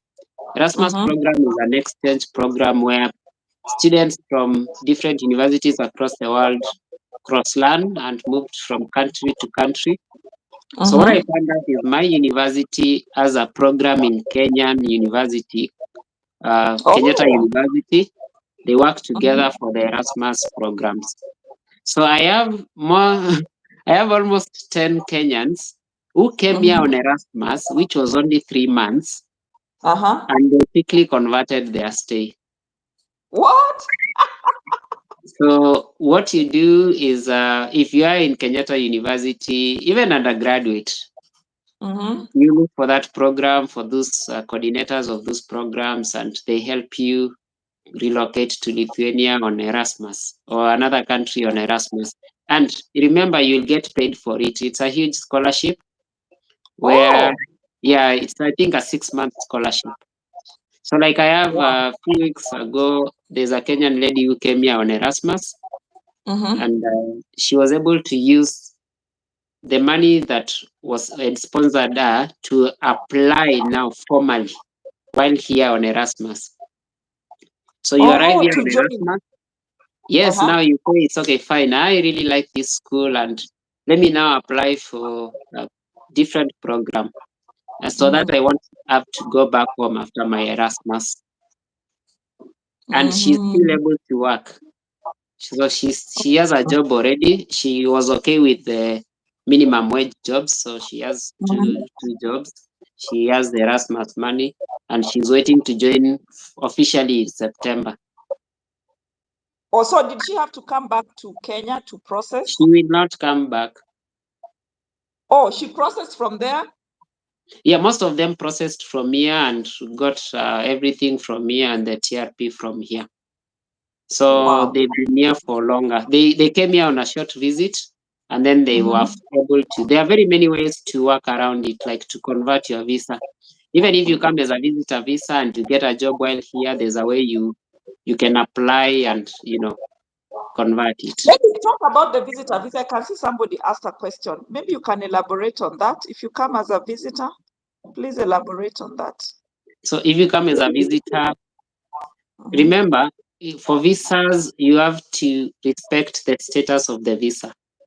So even if you are here as a visitor and you were able to get information about a job and you interviewed and you get the job, you still have to follow the temporary residence route.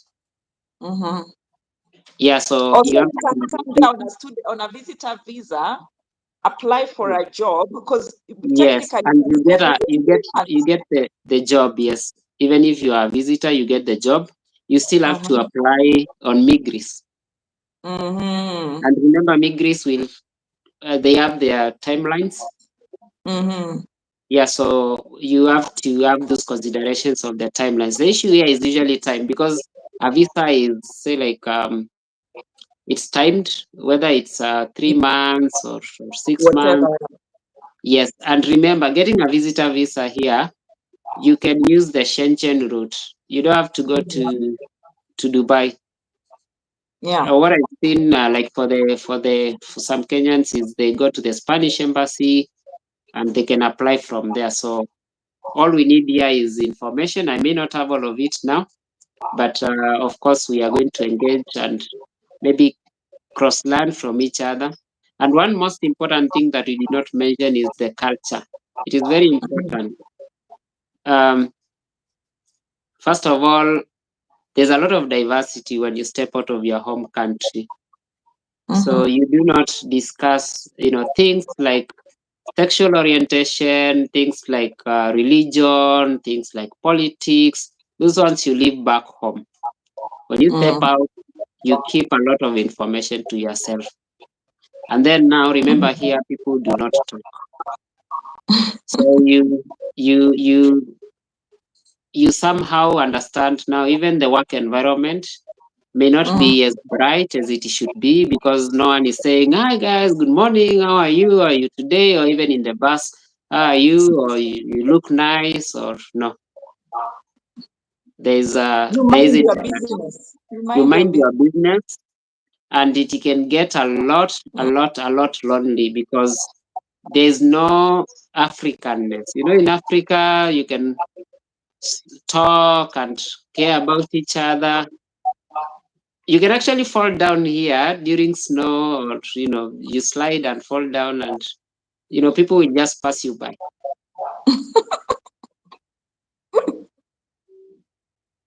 Yeah, so sorry.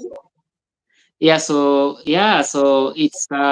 it's important just to understand that, so that when you arrive, you have prepared yourself mentally to get into this stress that I may not be able to express myself as much. I may not be able to get all this, or I may spend a lot of time by myself, quiet. Remember, your Kenyan friends are busy working these jobs and no one has time. And remember, it is not really a Christian country, so churches are fewer and mosques are fewer. So you are just trying to align your belief system and everything. So it's important just to understand. Like if a bus says it's going to be here at 5 minutes past 8, it will be here 5 minutes past 8. It will not wait for anyone. If it doesn't find you, it will go. So now it creates another level of discipline, of timekeeping, of organization. And sometimes you have to change buses. And even at work, there's the remote working that most people may not be familiar with, that you may actually never step into an office, or you maybe go once a week for meetings. So there's all that So you culture have to that be people need. disciplined. Yeah? You have to be disciplined. Yeah, disciplined because no one follows you, whether you have attended class or whether you did not attend, or no one will ever ask you anything, or once you arrive, like you are on your own. So it is very important for anyone who is here just to get as much information as possible. Information is very powerful, and Okay. create a community of other like-minded people, especially Africans. You know, Africans are very kind and understanding, and in case of anything, they can help you out, or maybe you need some assistance. And then also, if you can learn the local language, it is be very good for communication. Otherwise, now what we do, we usually work with the Google Translator everywhere in the supermarket. You are translating, so it's important to learn just the basic words. Thank you, please, how are you, or can I, or what's the direction to this place? Yeah. Okay, thank you so much. So this, I have two more questions from me. Then I'll quickly just go through the comments in case there's something that I missed out. Is that okay? Yeah, that's okay. Then we wind up. Yeah. Yeah. Okay. So the first question, a lot of the people that follow me, or a lot of the audience on the channel here, they are here because of content around Canada. And so a lot of, and not even just the people who follow, a lot of people generally, most people in Africa, Asia, they usually, when they think about relocating, they're thinking about the big countries, Canada, US, Australia. But I'm glad today you have mentioned a country that I've talked about it. I think 3-4 videos. I've done 3-4 videos here on the channel, but they don't get a lot of traction because most people don't even think about Lithuania when they talk about relocation. So I don't know what message you have for people. Like, I usually keep telling people, don't just focus on Canada, for example. You can look at a country like Lithuania, which has a much faster, more clear, more direct path to residence, like you've mentioned. You go in 2 years temporary temporary residence permit, and then after 5 years, you can go in and get your permanent residence, which technically allows you to visit those other countries. But in addition to that, Lithuania being a Schengen territory country, technically by having that temporary residence permit, you can visit all the other 27 countries, borderless countries. So what message do you have for people who have focused their entire lives on Canada or US or Australia, on some of the benefits that Lithuania provides, like immediate benefits that they may not get, for example, when you're still looking for Canada or US or Australia or all those other usual everyday countries? Yeah, so the message that I have is that, like you said, it is okay to focus on bigger economies, like the US, Canada, Australia, the UK, but whenever you want to relocate, look at the visa acceptance rate and visa denial rate. If you find a country like Lithuania or Czech Republic or Estonia or Latvia, that has a high visa acceptance rate, then take it. This means that there's a high chance that you will not be denied a visa. And then secondly, value of money doesn't change because of the name of the country. A euro earned in Lithuania is the same as a euro earned in Germany, as same as a euro earned in, you know, anywhere across the world. So it's not really the size of the country, it is the value of the currency.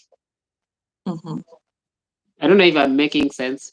Yes. So if I work here and I earn in euros, and someone is working in a very big economy like Germany and they're earning in euros, we are all the same. We have the same value compared to our home country. In fact, you're better because your cost of living is lower. Is actually lower. And then Yes. secondly, as you move, think long term. Think about permanent residence. Think around bringing your family. Think around bringing your friends or helping your people, just join you. So look for countries that have clear immigration processes. Look for countries that actually need people. Like this year, Lithuania needs over 40,000 immigrants. Where will they get them from if we do not have the information?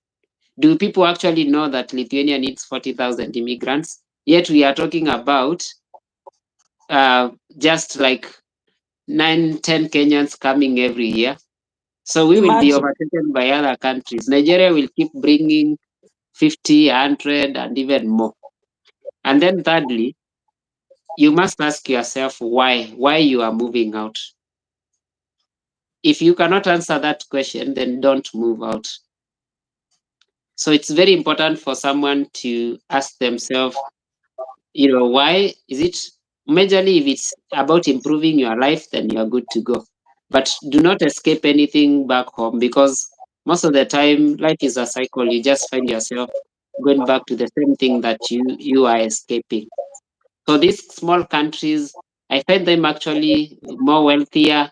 I find them with more opportunities, and I find them maybe having a clearer visa process, a simpler visa process, and they are actually affordable. Can you imagine a country that only asks for a bank statement of 1 million? That is very easy to get. And a country that once you bank balance. bank balance of 1 million. And can you imagine a country that almost admits, like 99% of the applicants? So it's a country that is very serious on and also these countries are very safe. Where I live they are not really estates, but in my residence, there's no single crime that has been reported for the last 6 months. No single crime, like no one lost anything. You can imagine how safe that it is for you. You can walk at any time of the night. There's a time I forgot my phone in the bus station, like stage. And I went to church and I came back. I found it there. I picked it together with my gloves and I moved back to the house. So can you imagine a country where there's a day I dropped my headphones. I stayed, it was snowing. After 4 days, I came back. I looked for them. I found them on the road. Can you imagine such a country, however small it is, that can actually allow you to live that peacefully? They can actually allow you to work and earn more than maybe you are earning now. And the medical is good, the transport system is good. So don't just look at the economy of that country, like, is it huge? Where is it? Is it in Australia? No. It's very important to consider, those small factors. And if they align with your goal, then yeah, don't worry. Europe is Europe. Snow here and snow in Canada are the same. I mean, it's not really different. The only thing you may not get here is an accent. Like if I was in the US, I would be speaking yo. Water. Oh, yeah, water. But here you just live a normal regular life here. So yeah. Okay, Maybe now we can jump into the questions, maybe. Yeah, the last one from me, which I think I've seen somebody has asked here, and you kind of already touched on it a little bit. You talked about this 40,000 immigrants wanted. You touched on it, on where people can apply for the jobs. You touched on LinkedIn. Is there other places that people can apply? Yes. Yeah, so LinkedIn is just really not even the main one. The main job application site is called CV Bankers. That's where all Almost Wait, all it's jobs. called what? We will share the links. Don't worry. We'll share the links. It's called CV Bankers. CVBANKAS. CV Bankers. Uh-huh. So it's a very huge, I've job seen it. advert. You've seen it, yeah. Here you can get any kind of job, an office job, a manual job, a kibarua job, whatever kind of job that you want, you may find it here. And you can have the filters. You can filter by location in the city that you're coming. There are 3 major cities here: Vilnius, Klaipeda, and Kaunas. And one thing just to know, these countries are small, like small. Our population here is actually less than Nairobi, the entire country. Really? Yeah, so there are very few people, and everyone knows everyone. So it's a Maybe small that's but why very there's good. not theft. Yes, because it's maybe a smaller population, and they're able to really administrate. So there's another one called Work in Lithuania. That is Okay. Yeah, mostly then I for think I've even checked. professionals. Yes, Work in Lithuania. Work in Lithuania. Yeah, Okay. for So CV Bankers, LinkedIn, and Work in Lithuania. Those are, and then there's also CV Online. There's also all those. Okay, there are other smaller sites, but these are majorly the main ones, eh? Work in Lithuania, LinkedIn, and CV Bankers are the big ones. Okay. And then Alright, for school, just if someone wants to choose a school program or look out for the opportunities, they have a government site called studyinlt.com. Wait, studyinlt.com. Yes, study in LT, I think. Yeah, just study in LT. Yeah, you can find all the programs or the schools and the joining dates and the requirements. I'm not fine. Let me look. Study Just you can type study in LT. in Lithuania. Oh yeah, I found it. Studyin.lt. LT, yes. Yeah. Oh, okay. So now let me just check if there's any question I didn't ask. Guys, if your question has not been asked, please type it there, raka. We release Eric. I've been keeping him here for almost 2.5 hours. Let me quickly just go through. Please, guys, if your question I haven't asked, just type it down there, raka. I was trying to ask them. Kelvin.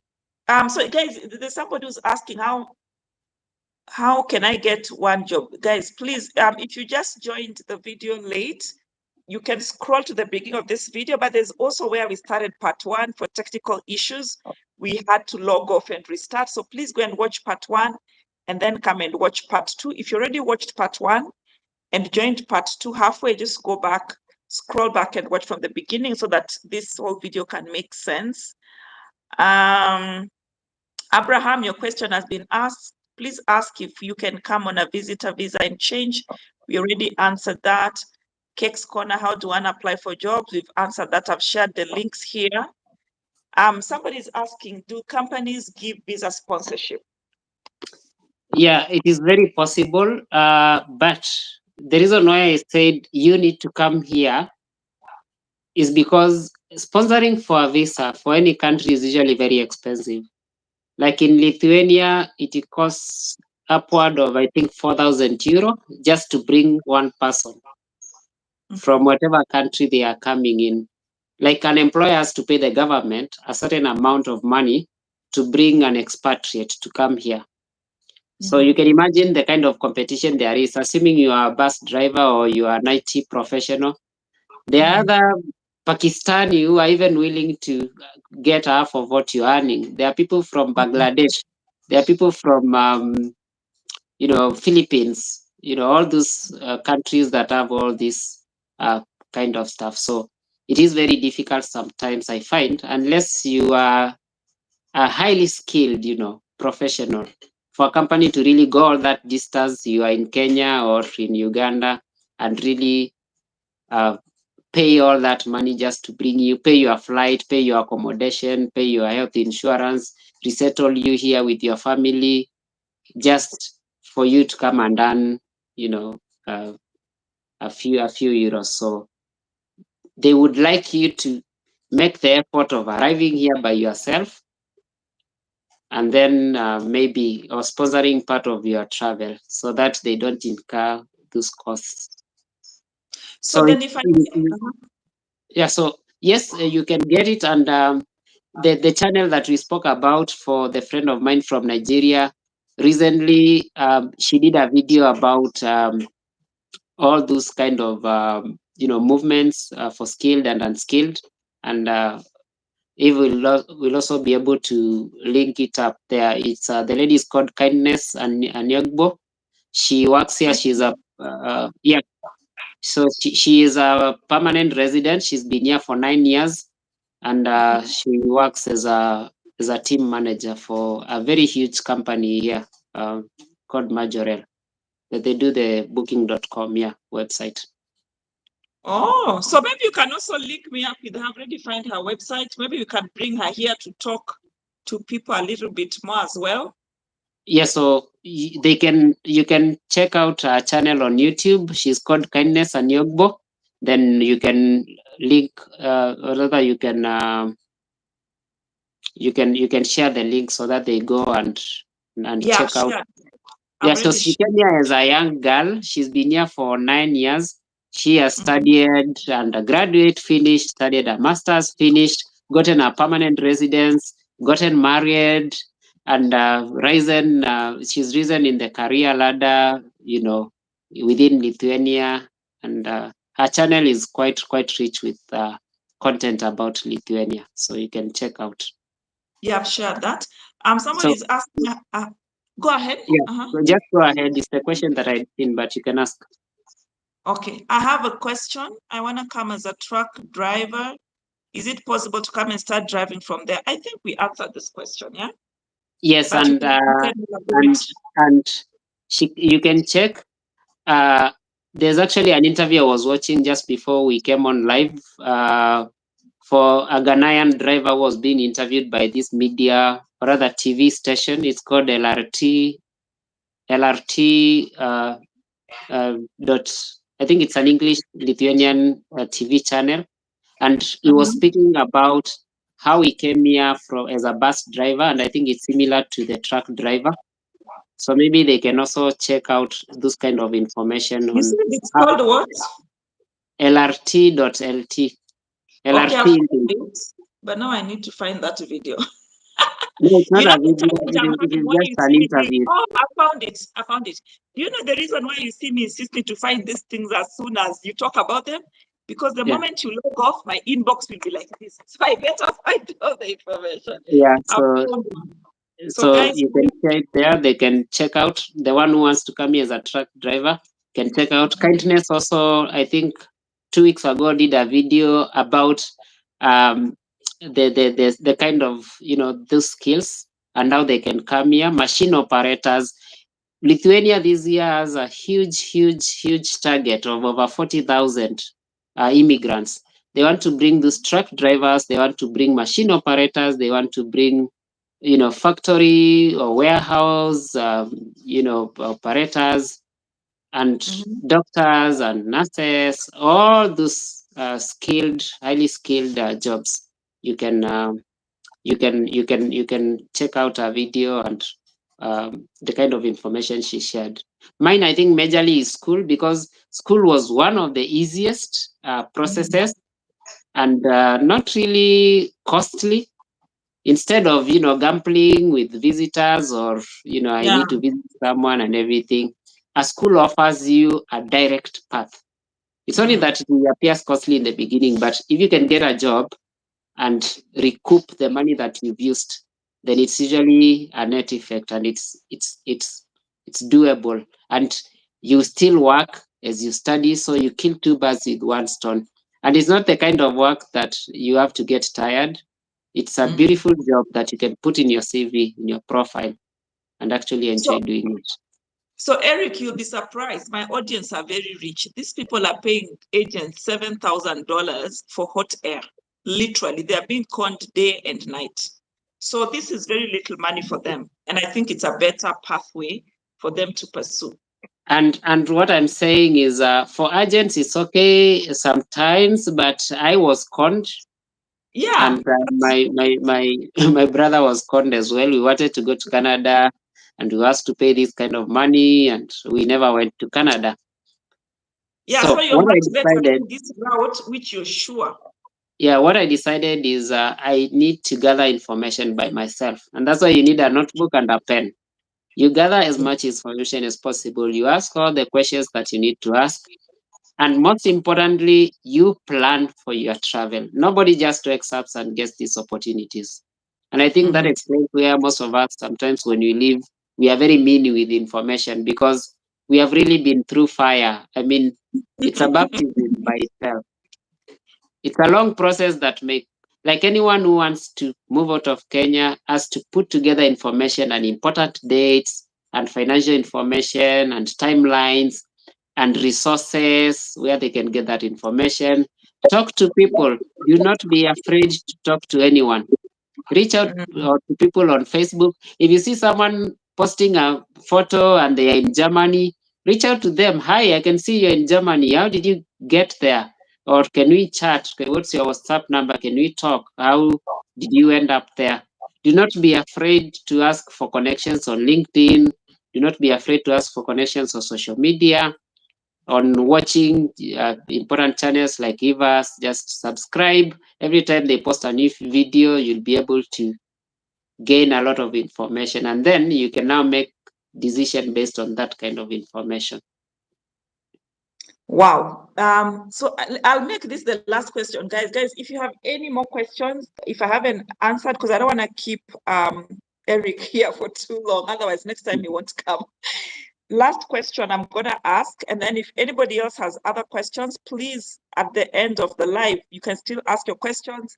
If I can't answer them, I'll definitely get in touch with Eric. There's somebody who's asking, does schools there offer scholarships? Obviously, I think yes.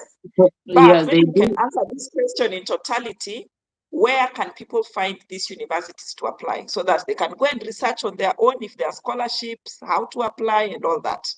So one thing about Lithuania, they are very limited scholarships. They are not big on scholarships because they are not big on research. Remember, when you are starting, we said Lithuania is big on IT, on business, and scholarships. Those No, are not banking. banking. Yeah, banking. Yeah, and banking. So IT, logistics, business, banking, all those, and other, other professions. So what it means is that there is very limited research. Most scholarships are in countries that value research a lot. You see, like countries like Germany, the US, the UK, so there's not much funding by the government they don't pump a lot of money into universities.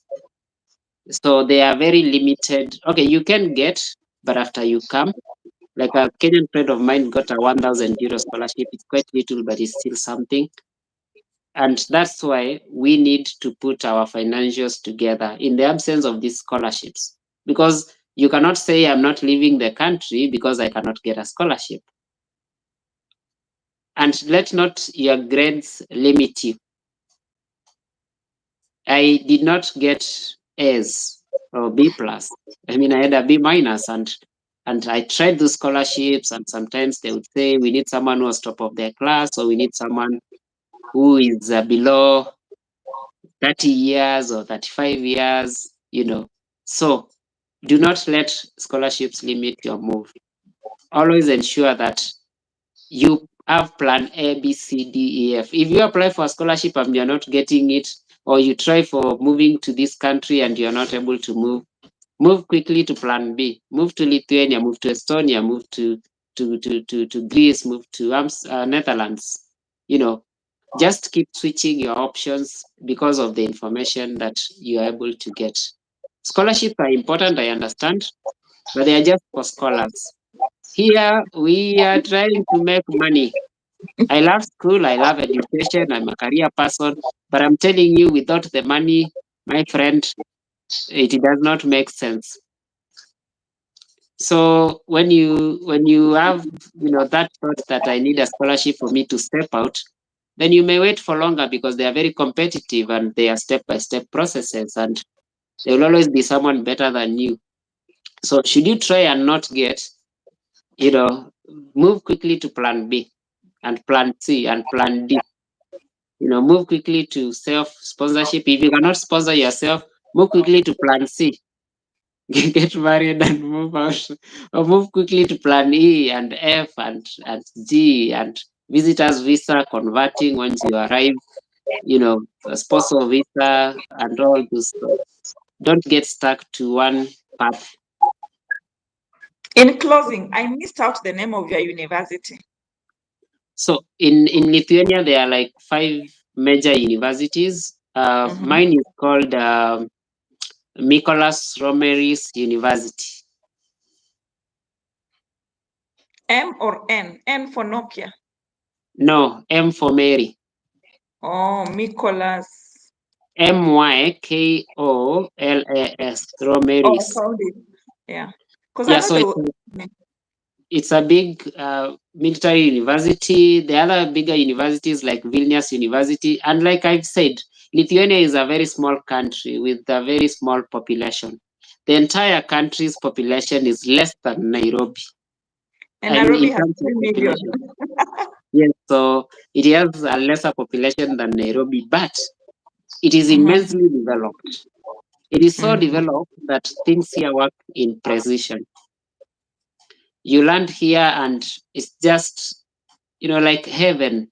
Everything is, everyone is honest and quiet. There's no hooting. People don't put on ringtones or talk on their phones loudly, and they respect each other's culture and diversity. And you will get this kind of peace that will bring out the best in you because it has a more than 60% forest cover. So the weather is good and they care for the climate and the transport system, the health system, the education system. Everything is developed to first world classes. And as you say, it still has the currency euro. So euro is euro. Don't worry where you will earn it. Dollar is dollar. Don't worry where you earn it. Whether in America or pound is pound. Do not worry that you are only earning it in the UK. If you can earn it in another country, go there. Yeah. All right, Eric, I do not know how to thank you enough. Guys, comment section there, please. If this was beneficial, please let Eric know. Appreciate him. Thank you, thank you, thank you so much. And just for the record, you guys heard what Eric said. If you find somebody is in a country where you're interested, please reach out, but don't reach out with just half-baked questions. Put your case forward and be very specific. I actually met Eric on Facebook. Guys, just for the record, we met on Facebook. I sent him a message and here we are. So I really appreciate your time.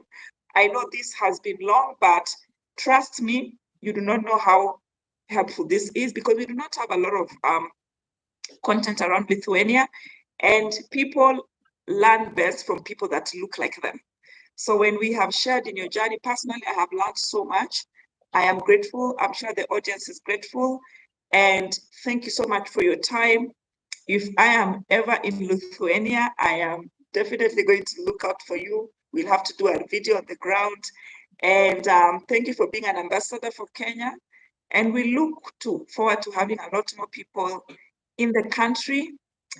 And thank you so much for being very generous with information, not even just here alone. I've seen your input on Facebook. It's really, really helpful. We appreciate that because remember, even for the agents, the only reason agents have successfully conned people year over year is because people are holding information. And that's why this channel exists, to share as much as is possible, show people the way, and then they can do their own homework. So thank you so much. I don't know if you have any final words. Yeah. So I think for me, sorry, I have an echo on my side. Can you hear me? Yeah. Okay.